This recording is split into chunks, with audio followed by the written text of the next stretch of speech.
Yeah, actually, my entire relationship was a fairy tale, Sihle. So we only got engaged a year later. A Okay. year, yeah, a year later. So we just said, let's date and see if we really want this. And each and every day, we realized we wanted it more. When I was walking up our driveway, people were crying and calling his name. Tabiso, Tabiso, Tabiso. And I just was like, okay, they shot him. Mm. They got him to his car and they drove him to the nearest healthcare facility. And while we were trying to call the ambulance and the police, my next door neighbor, another neighbor, tapped me in the back and he said, jump into the car. I said, okay, but why? And okay, Yeah. obviously I needed to follow him, but then the way he looked at me, he said, you've been shot. Jump into the car. I said, no, I'm not shot. He said, you've been shot. You've got a gunshot.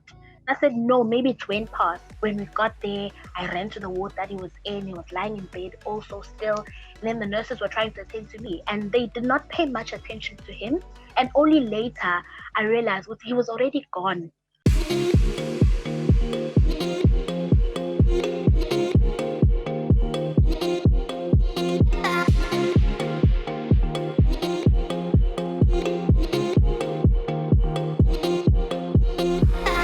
Hey dolls, welcome to Unfiltered with myself, Sihle Makhanya, where we have honest and unfiltered conversations with people from different walks of life where they share their stories without feeling judged or looked down upon. Enjoy.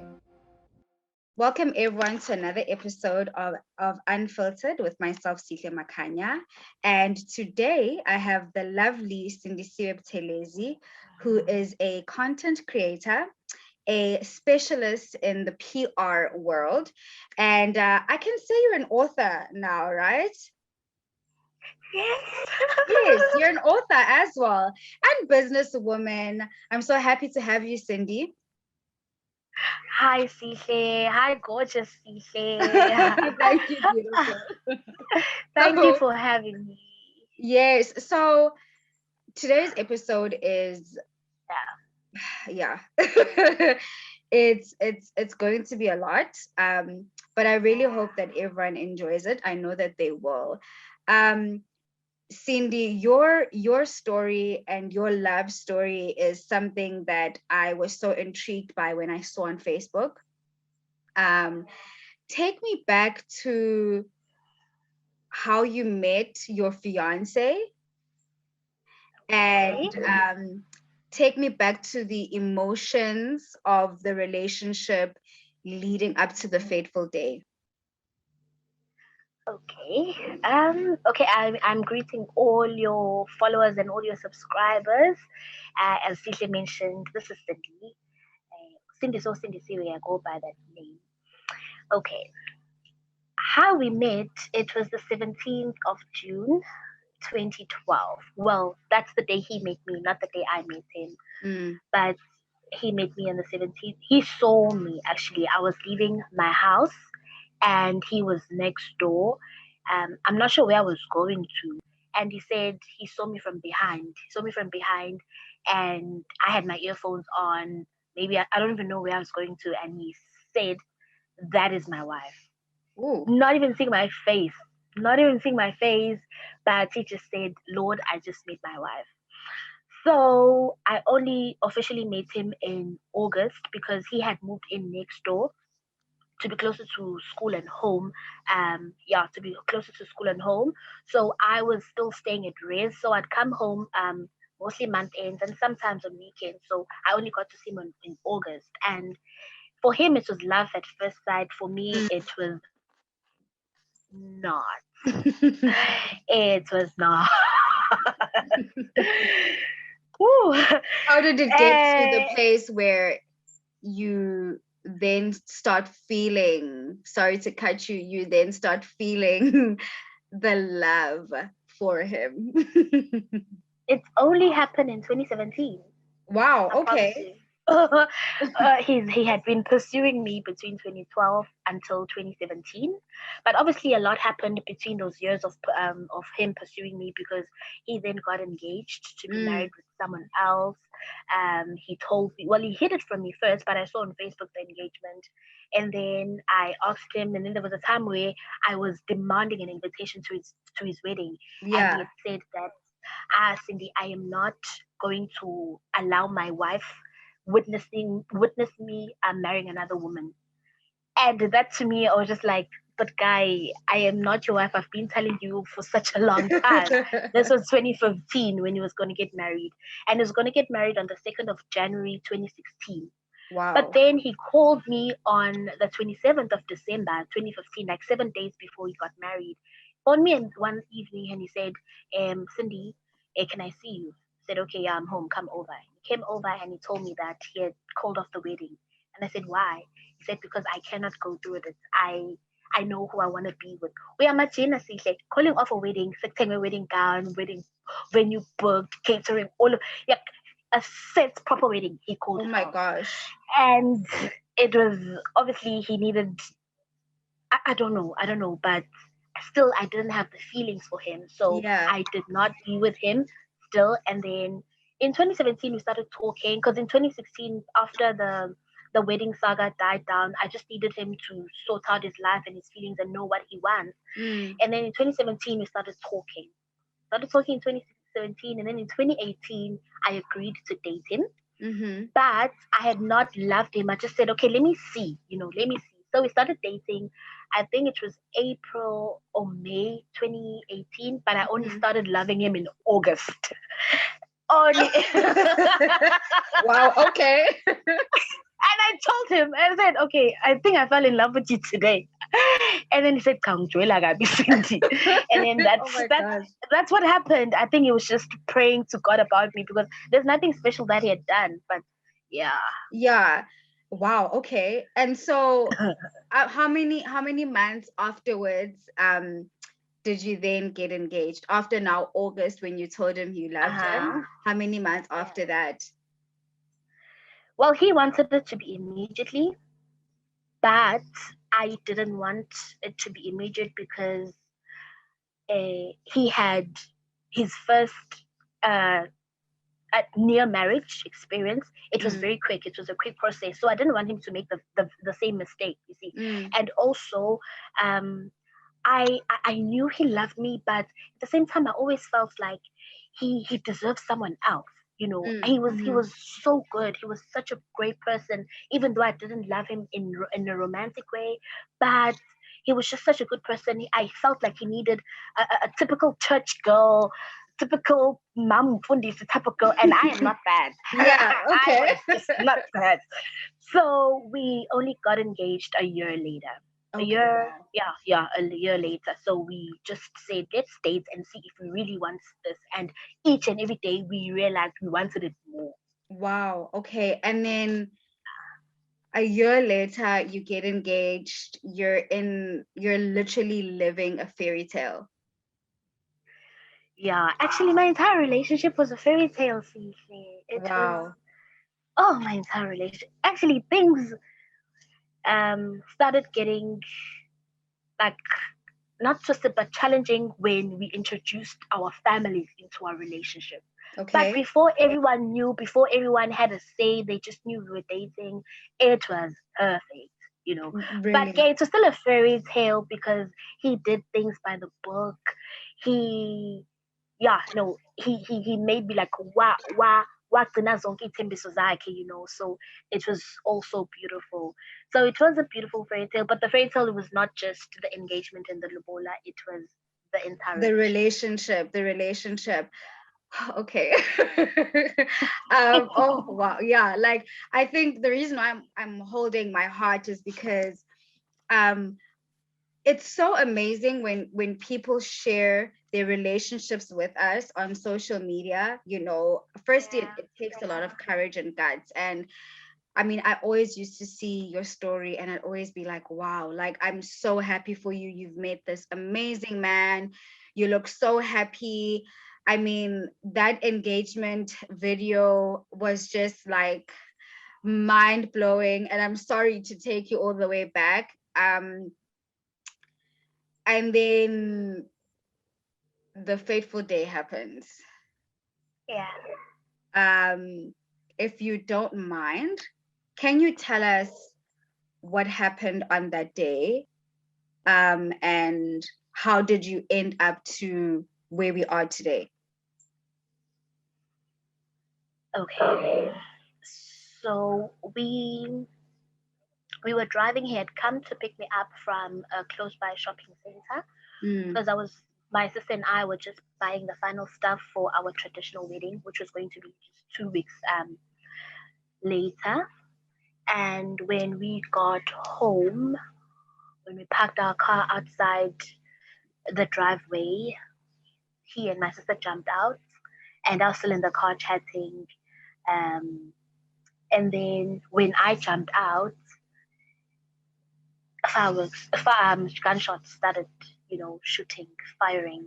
At first, we thought it was fireworks because it was nearing Diwali or Guy Fawkes or something like that. So we're just like, okay, whoever's doing this, we're about to turn around and just scold the kids because we stay in the location, stay in the township, so it was normal.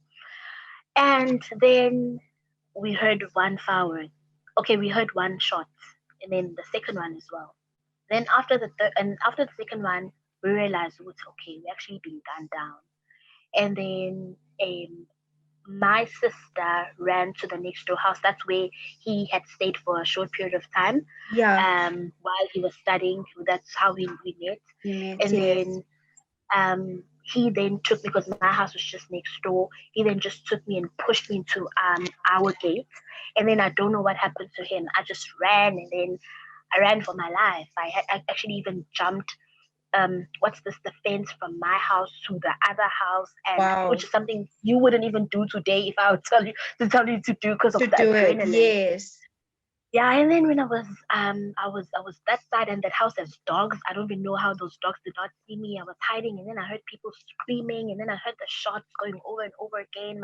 Everyone was just screaming. Then after everyone was silent, I jumped back. I managed to jump back, but when I was walking up our driveway, people were crying and calling his name, Tabiso, Tabiso, Tabiso. And I just was like, okay, they shot him. And his sister came, and it was like, Cindy, pray. Cindy, pray. You are a praying woman. He would need you to pray right now. And I couldn't pray. I couldn't do anything. Fine. They got him to his car, and they drove him to the nearest healthcare facility. And while we were trying to call the ambulance and the police, my next door neighbor, another neighbor, tapped me in the back, and he said, jump into the car. I said, okay, but why? And Yeah. obviously, I needed to follow him, but then the way he looked at me, he said, you've been shot. Jump into the car. I said, no, I'm not shot. He said, you've been shot. You've got a gunshot. And I said, no, maybe it went past. He said, Cindy, get into the car. So we jumped into the car. We went to the healthcare facility. When we got there, I ran to the ward that he was in. He was lying in bed, also still. And then the nurses were trying to attend to me because now they saw that I had been shot. But now they Yes. didn't know where about the The bullets was in my gunshot, body, yes. the bullets. And so they tried to attend to me, and they did not pay much attention to him. And only later I realized he was already gone.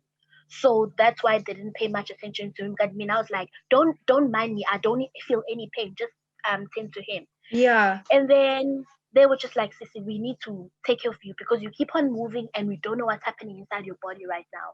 I fought. I was just like, I walked out, I closed the room and at the ward, and then I said, I need you to just make sure he lives.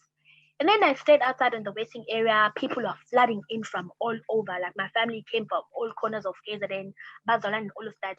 And we were praying. Started praying, and then this other guy who's You're now still in the ward, and he's also in the other ward, yeah, lying on his stretcher bed. I'm not in the ward anymore. I'm in the waiting area. He's alone Okay. in the ward. Yeah. So the other guy who drove him there comes out and he says, Cindy, you have been called in the ward. And you could just see in his face that it was not good news. I said, is he still alive? They said, he said, Cindy, just please go to the ward. I said, is he, just tell me so I know what to expect. And he just turned around, he punched the wall, he started crying, and I was just like, okay, he's gone. I'm not going there. And then I I saw him. Okay, I refused. And then after a couple of minutes, they saw that I'm refusing. I said, I don't have the strength already. I was losing my mind. I was losing everything. I don't have the strength to seem like that. I didn't want to accept it. Then after a couple of minutes, I saw them wheeling him out, covered in a body bag. And at that point, you had not even gone in like at all to hear. I to see for myself. Mm. No, I didn't. And I regret it now. I regret it a lot. But at that moment, I felt like I only had like 2% of my life left. Not that I wanted to keep my life, but I I don't know, Sihle. It was just also too much. It was just also a lot. And they said, okay, it's fine, we respect you. Maybe we'll see him another time. So let's take him to the mortuary. And then I had to go back into the very same ward in the bed that he was lying in. And then they calmed me. I think they injected me with like a not a tranquilizer, but something to calm me down because I was all over the place. I'm very hyperactive. So they calmed me down so that they could just see what's happening in my body. And then they located the bullets on my neck, less than a centimeter from my spine. Oh my gosh. And the nurses were just like, Sissy, if you move again, you are going to damage your spine. You might end up paralyzed or something. You need to be rushed for an X-ray to a huge hospital and and surgery. So they bandaged me because obviously where the bullet came in. They bandaged me. They gave me painkillers. I wasn't feeling any pain even that time. And when I left my ward, and when I left that ward, my mom was coming in a wheelchair. She was being admitted now. Sounds like a movie. It does. My mom was being wheeled in by her sister, who's a nurse as well, and she was screaming. And now I had to be strong for my mom. So I just said, Sydney, you must wear all your big girl panties that you have, and your mom must see that you are okay. So I walked to her and she was like, Cindy, baby, Cindy, Cindy, are you okay? And I said, Ma, I'm fine. I'm fine. Just like, where is Utabiso? I said, Ma, everything's gonna be fine. She said, no, Cindy, and her BP was just rocketing, and she was just ballistic. So I had to then be strong for her. I told her she'd be calm. I asked them to put her in another ward while they take care of that. And then hours later, I was in X-ray, and then the X-ray confirmed what the nurses had said. And then hours later, I was in surgery, and then they removed the bullets. But this was like early hours of the morning. So that was the incident. Okay. Yeah. So I just want us to I also need some water. No, it's okay. You can drink some water. I just want to try and relive that moment of when you see them take his body, because now, like you said earlier on in that day, you and your sister had just gone to buy a few things that were left for your wedding or umembeso that was going to be time. Umembeso that was going to be in 2 weeks' time. And literally hours later, your fiance is now gone. At that point, with all of the chaos that's happening, what is going through your mind? Honestly, too much was going through my mind. I cannot pinpoint. But more than anything, I kept on saying, I'm gonna wake up. I'm going to wake up. It's got to be a dream, because it was just all so much. It was. It's okay. I can't tell you what I was feeling. It's a shock. I was in pain, but then the pain was overpowered by the shock, and then the shock was overpowered by confusion, and then confusion was overpowered. It was just so many feelings. I did not even feel that I was shot. Who does not feel that they are shot for hours? I did not feel anything. I only felt pain maybe 3 days later. And so how were you able to then, or I'm assuming it was the numbness that got you through that week before the funeral. Is that what got you through Oh, that last week? that week was one of the worst weeks because, okay, it happened on a Saturday. Mm, So the entire event happened throughout the night, Saturday, Sunday, even till this day. I only remember things because, okay, after I went to surgery, I only remember things because I'm being told what happened. mm, I was not myself. I was not in my body. So, they tell me where I slept. They tell me what I was wearing, what I ate, who came to see me, the way I was crying, the people who saw me. So, and I don't remember. I don't have a recollection of all those memories. mm, And Monday as well. Only Tuesday, then I started getting back to my senses, and I wished I had stayed out of my senses because it was so painful to be in my senses trying to make sense of everything. See, fine, I was under protection. I was not at home, so I was alone where I was staying, but in a safe space and mm, safe emotionally. It was a warm place to be. But whenever I was in the room alone, the things I used to do. mm. I don't remember how my hair is still in my head because I used to pull my hair. I used to bite myself. I wanted to hurt myself so that I'd feel um another form of pain than the pain that I was feeling inside. Side. Yeah. And then I remember it was Wednesday. I think it was the day of Diwali or something. I was sleeping. It was around 9 o'clock because I used to use tranquilizers to sleep. And then fireworks started shooting outside. The way I was Oh, the crying, trauma. I Mm. tried to get under the bed. I couldn't fit. I tried to hide in the cupboard until people came. They were just like, Cindy, what's happening? I said, they're coming for me. And then they said, no, it's just fireworks. Then Oh that's my where I God. realized it's okay. I am traumatized. Yes. And that week I got through it. During the day it was okay, but at night when I was alone and I needed to sleep, it was horrific. It was It horrific. was Yeah. horrific. And whenever I would leave my phone for 5 minutes, I'd feel like I'm gonna come back and see a missed call from him, Mm. or from, oh my god, I'm shivering right now. I'd find a missed call from him. I'd find a text or something. I kept on listening to our voice notes and checking my voicemail and all of that because I couldn't understand why is he gone because now we have just ordered a cake, we've confirmed the photographer, my Mm. dress is being designed, and we what's And now, happening with my life? yes, it went from organizing Umembe so to now planning his funeral. Oh my goodness. And now literally the week after going to buy last minute things for the wedding, you are now at his funeral, sitting right opposite his photo and his casket. And a few hours after that, you are now watching his body go down into, his final resting place. Cindy, how goodness, how were you able from that point, first of all, to get through it? And how are you able to be where you are right now? Because just thinking about that for me is just I have chills.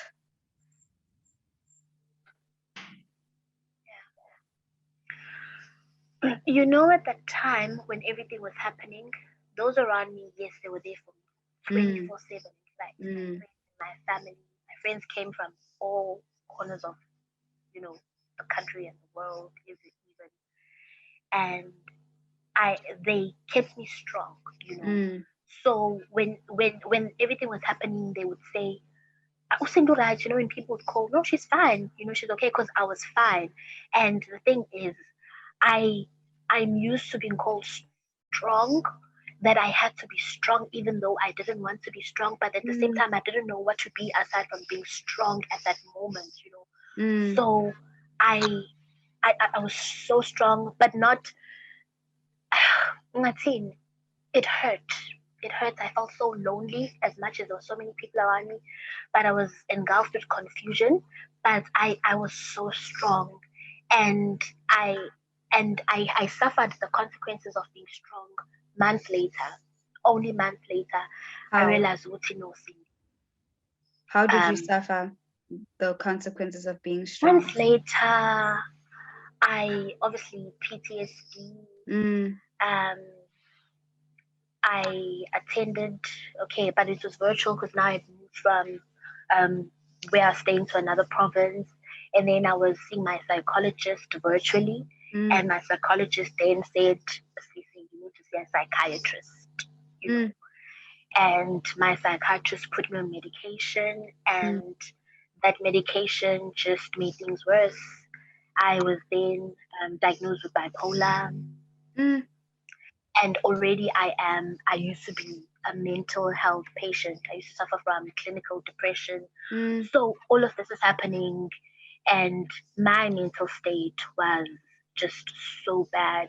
So being strong at that time, but I cannot say I would do things differently because I don't know how to be anything else besides being strong. Besides being But strong, yeah. when I relive those moments, I realize, Wuti, yo, Ngeke, how did I get through this? You know, Mm, mm. Kansha, I wouldn't. In my own senses right now, in my full senses, Sihle, I wouldn't. You wouldn't, yeah. If let's say someone, obviously, because there would be someone that's going to watch who is probably going through what you went through, who has lost a partner or a husband, Yeah, and they're in that. What is the one thing, number one, that you would want them to do in terms of grieving? Because, like you're saying, for you, being strong is your coping mechanism, even though it's not what was required of you at that moment. And number two, not once did you mention that you got the opportunity to see your fiance after he passed. Oh, you never got the opportunity to even see him at the funeral. Oh, okay. Okay. Okay, I didn't expect that. Like how, Cindy, how? Why and why? um, Those are the two questions that I have. family dynamics, Sihle. Yeah, because everything happened outside my house. Already his family, his paternal family, was not for, I wouldn't say for our wedding, but the way our lobola process had went, because they are traditional people and he was Mm, spiritual as a pastor, so they wanted everything to happen the traditional cultural way. So mm, yeah, he didn't want it to happen that way. He's like, mm, I'm born again, I'm a pastor, and this family is born again, so we'll do it in the way I know how it to be done. mm, So that's number one. I was already in their bad books. mm, And then number two, the incident happened outside my house. mm. So secondly, I was in their bad books. Um, so when we arrived for, okay, a lot happened during the week, which I wouldn't like us to Don't dwell mention. in, yes.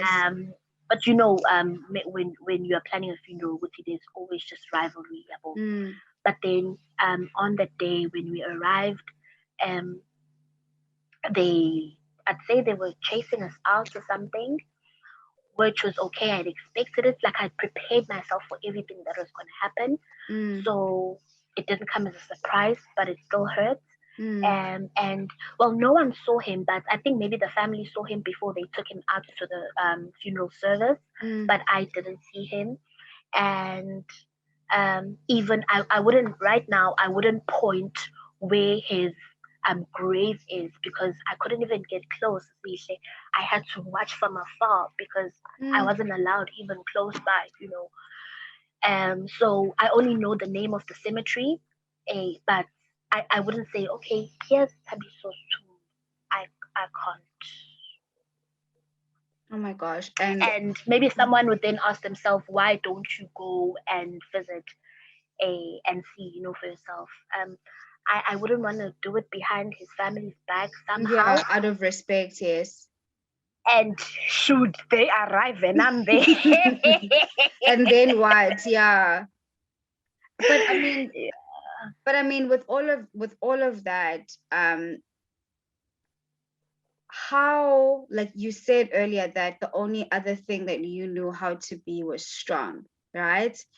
How would you tell someone who is going through what you've been through? Because what you went through is very common, especially amongst the Black community, right? It's very common where, whether it's wives or fiancés, when the husband passes away, especially if the husband was passed away with the partner, unfortunately, the easiest person for everyone to blame is the wife or the fiance. Yeah. How do you advise women who are going through that currently to heal from that? Because that on its own is also just trauma over and above having to deal with the death of the partner. Number one, when everything is still happening, maybe even before the funeral, I do not have advice. You know why? Because even if someone was advising me in that period, I wouldn't recall that advice. I wouldn't be able to use it, because and in that space, you just do what feels right at that moment. You understand? Nothing anyone says would stick to someone else. That's why when I've had friends who've lost fiancés, after me, and I wouldn't, when I'm speaking to them, I would never tell them what to do. And in fact, I would sometimes even avoid speaking to them. I'd just maybe be there physically, but I don't remember anything people used to say to me. Because to such a point, some people even, I only realized a couple of months ago that there are some people who have not been speaking to me because I never used to respond when they speak to me, or I never used to take their advice. And I'm like, guys, I would sometimes even forget. I'd even sometimes forget to take a bath and eat, and forget that I'm a person. You are not talking to me because I forgot to respond to your message. I forgot to do what you told me. I was just like, and the thing is, it was people who I don't have a close relationship with, because those who I do have a close relationship with, they were not entitled. They were just like, we are going to allow her to do whatever she feels. Only we're just going to allow her from harming herself. So that's my first advice when I say Shiguti.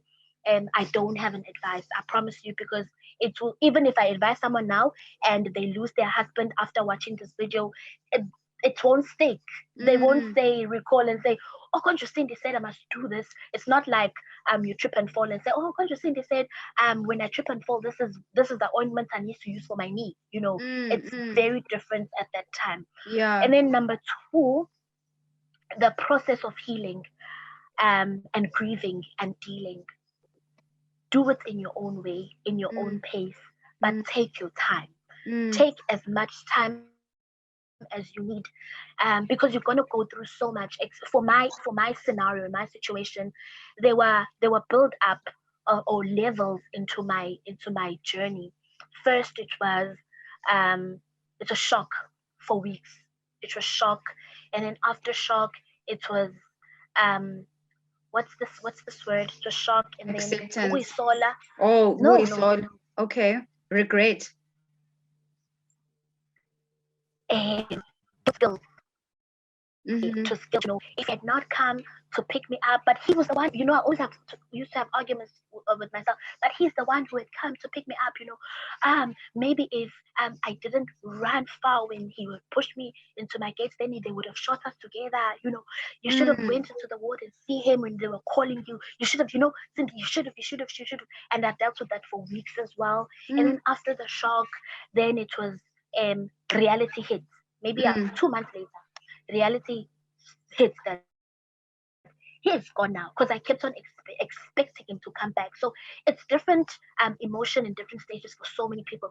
Basically, I only accepted it last year. I'd say 8 months later, 8 or 9 months later, I only accepted it that he was gone. But during that period, no, I would sometimes I went back to social media, sometimes go out with people and whatnot. But only 8 months later, I said, Cindy, he's no longer coming back. Don't expect calls from me. Don't expect anything. So it's really I wouldn't. We can advise each other for many, I don't know, seasons of our lives and things we might go through. But in this one, it's so personal that I cannot. No one could have told me what to do. The only thing you could have told me, I wouldn't say the only advice I took, but the only advice I remember was breathe. Because breathing was so intentional back then, Tishi. I was so out of it that I would forget to breathe. I would forget. I would sit for such a long time and forget to breathe. And I remember a very close mom of mine who's a psychologist. She would just say, "Social, let me breathe. That's all I need you to do. Breathe." And then and then when I wake up from maybe not breathing for a while, I just say, "Cindy, breathe." And that's the only advice that would keep me going. I would breathe. I would say, Cindy, we are breathing any hour of the moment. I did not care about food. I wouldn't remind myself to eat. I wouldn't remind myself to do anything. But I reminded myself intentional. Breathing was intentional. Healing was not intentional.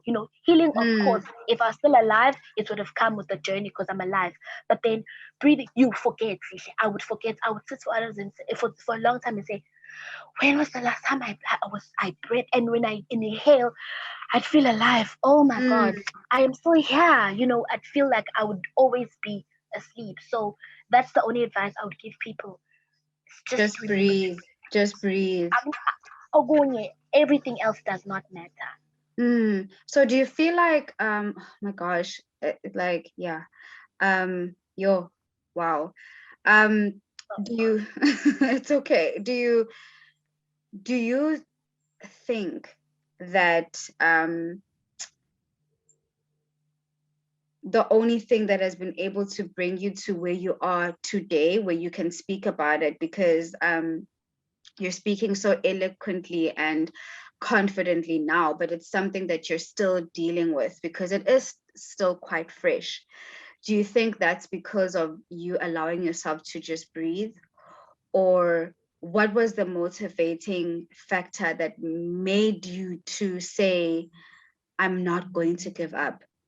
Because you could have easily just said, I'm just going to stop breathing. Like, that's it. Because so much was happening. Like we said earlier, he had gotten shot. You got shot. Not once have you mentioned the amount of pain that your body was going through and healing that your body was going through, So how did you basically allow yourself to say, I'm going to give myself a second chance at life? People usually say, give it time. Give it time. But I decided to give it to the creator of time, which is God, you know. And me giving it to God because in the midst of everything that was happening, CJ, I didn't stop praying, even though I was not praying in your normal way, your staunch way of praying. But at every moment I got to speak to someone, I would speak to God, and I would tell God, God, it hurts. I would sometimes not tell people, what you'd call me because it's second nature to us. If you'd call me and I'm not okay, I'd say, oh, But I would say, God, I'm lonely. God, I'm scared. God, I'm confused. God, why? And I would tell God, the fact that I'm still alive, there's got to be a reason. So, however long this period is gonna last, just keep me under your hand of faith.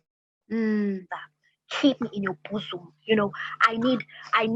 I have people were there, my family was there, my friends were there, even strangers, people like yourself would check up on me. But I said, God, I need to know you are here all the time.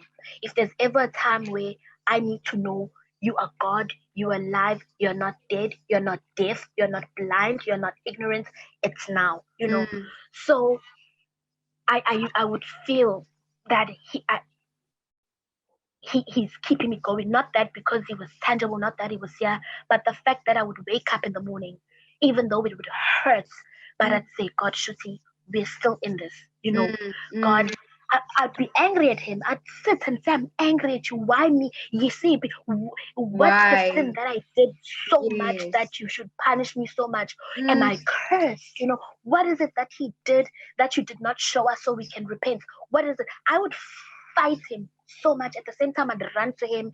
I'd be naked to him and say, God, go, and it would hurt so much. But it took for me to be so real with God, because I'd be real with you, Sihle, but the only thing you'd say is, Cindy, I'm sorry, Cindy, let's pray about it.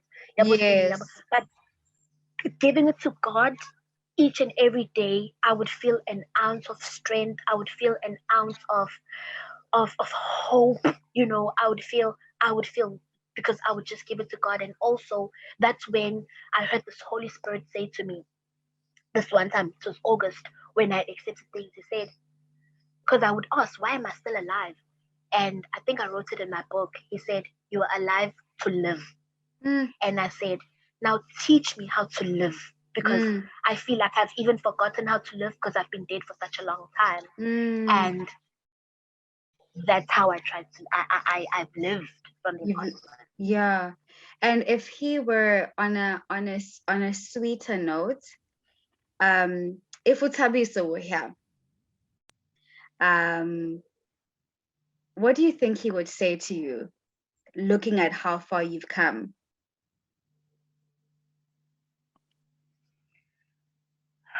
Oh, wow. He would say, "Twana ntwana, uyinja mfethu." He would say that. He would say that. That's what he'd say.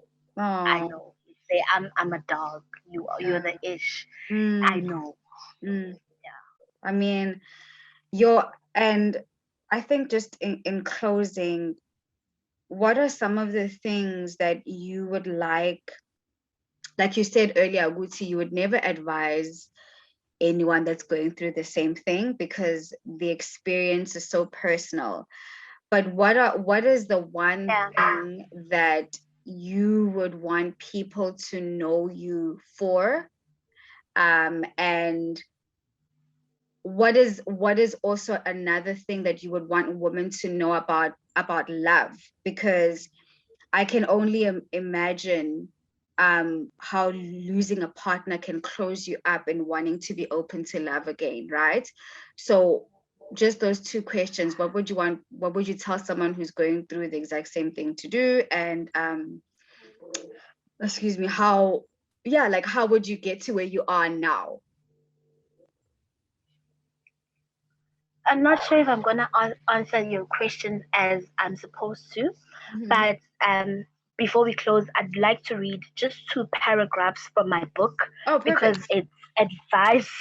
It's advice that I give to my younger self in a later stage. Like, um, yeah, it's advice I give to my younger self who's going through that, but now I'm out of it. So I'd say technically I'm giving it to people, advice that I'm giving to people. Yes. Um, but maybe to say what I've learned, because I experienced love in its most realist and rawest form. I Mm. always say, Wuti, part of the purpose for Hold Nang, on. Can you repeat that? Sorry, you cut there for a second. A part of the reason why it's happy so? can you hear me now? Yes. Okay, so I was saying, Wuti, I experienced a God kind of love, and I Mm, always say that maybe the purpose for Utabi so to be in my life, mm, falling in love with me, not even seeing my face, seeing Upetelani walking away from him, is so that I would experience a God type of love, because he was the epitome of patience, the way he was so patient with me, the way he's so kind, the way, a Corinthians 14 type of love. So mm, now I'm at a point where my love is no longer blind, deaf, and dumb. mm. I, it's not. I'm at a point where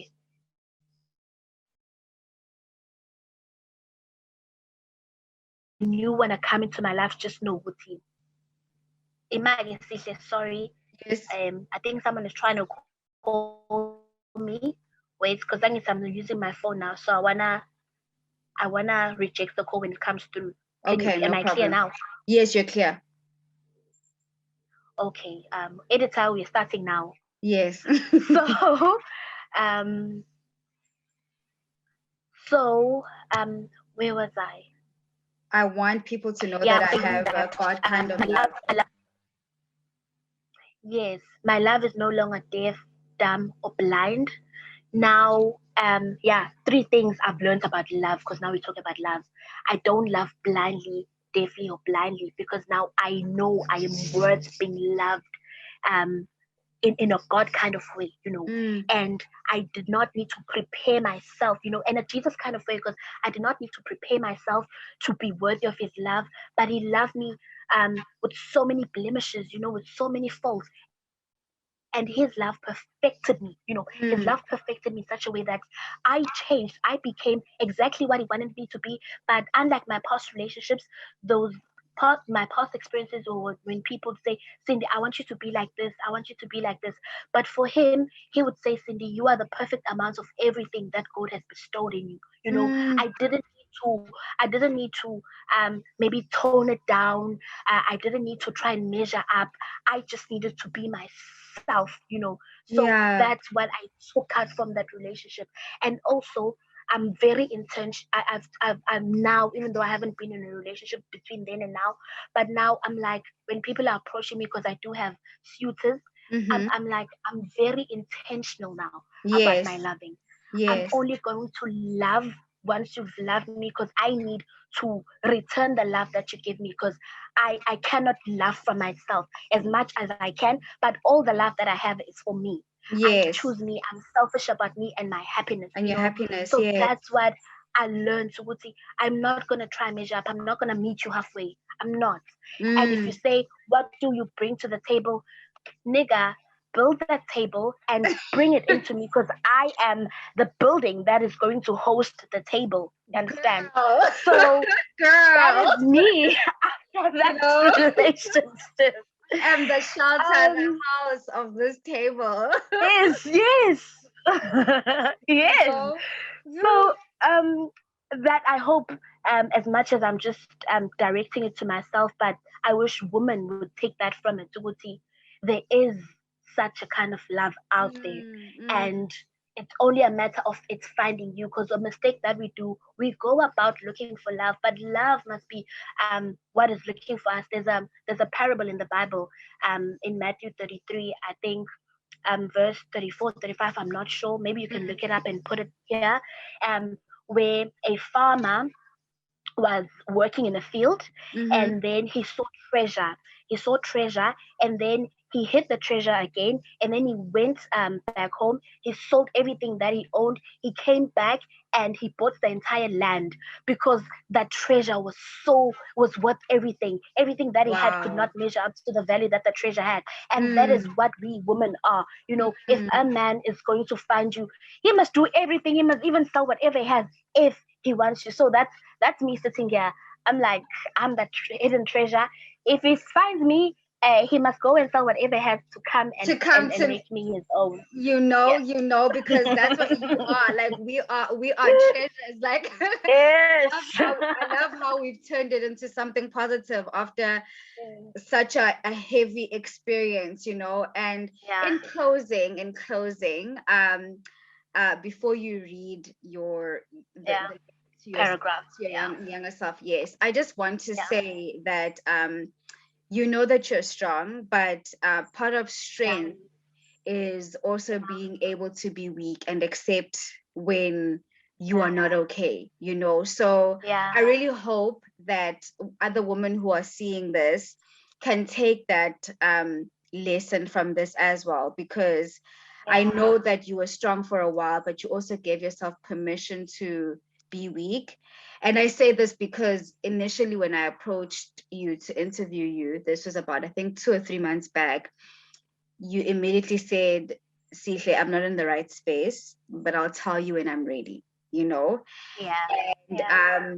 I was so proud of you for saying that, because I know as church girls, we are always taught that just give it to God, as if you just throw it to God and you don't experience it. So I'm happy. I'm happy that that's the space that you've allowed yourself to be in. And Thank you. Thank you. And yeah, thank you for allowing me.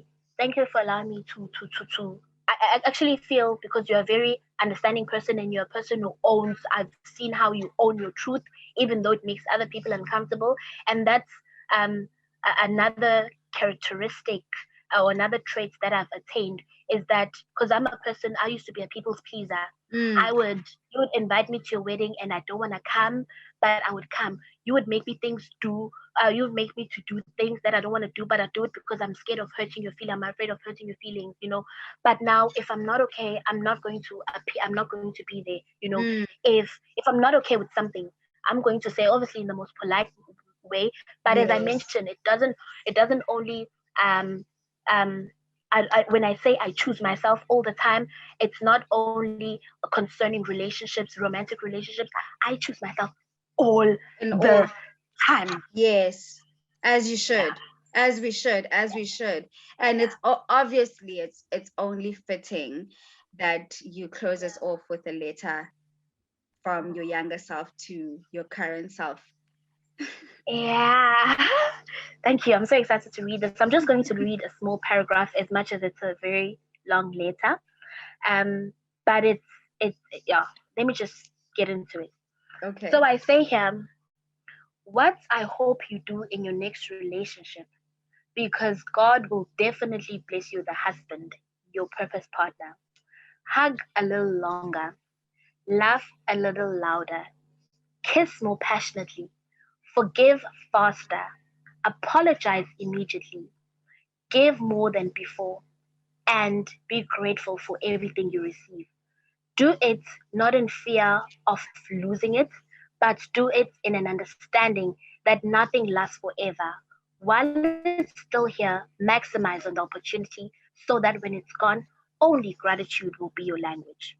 And then I go on to say later that may your love for God and for people be so tall that it cannot be measured, be so wide that it cannot be retained, be so scandalous that it even confuses the people who were witnesses while you were being broken. May it make people wonder how your heart can still love after losing the most, after going through the most. Mm. So that's something that I learned later when I was finishing my book. I said, if I could advise myself, this is what I'd say. And when is the book coming out?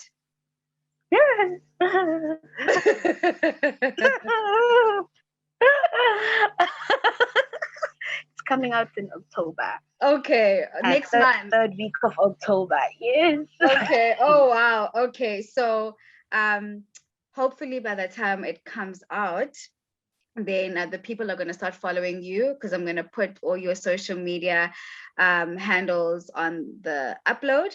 And yeah, like I can't wait. I've read a chapter of the book and I know people are they're going to be blown away. Cindy, thank you And so how many times did you read it?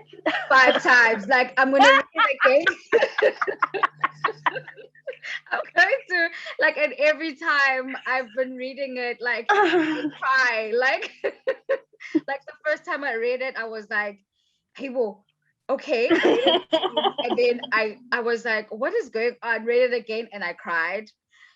Third time I cried. Fourth time I cried. Fifth time I was like, Lord, uyaphila ngempela, because only God can give umuntu the strength to laugh as loudly as you are right now after everything that you've gone through. So thank you so much for sharing your story. Thank you. Thank you so much. I'm grateful. I haven't spoken about my story in a very long time because, as you said, when you wanted to speak to me months ago, I was in a good space, which was actually something because of something else. But speaking about it again, um, I'd say it makes me feel grateful that I am here. I'm where I am right now. So it's a good reflection, and I just need to give thanks to God for.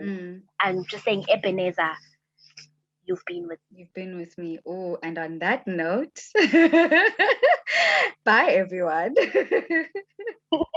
Hey dolls, don't forget to like, subscribe, and turn on your notification buttons to get more on my podcast, Unfiltered, with me, Sihle Makhanya.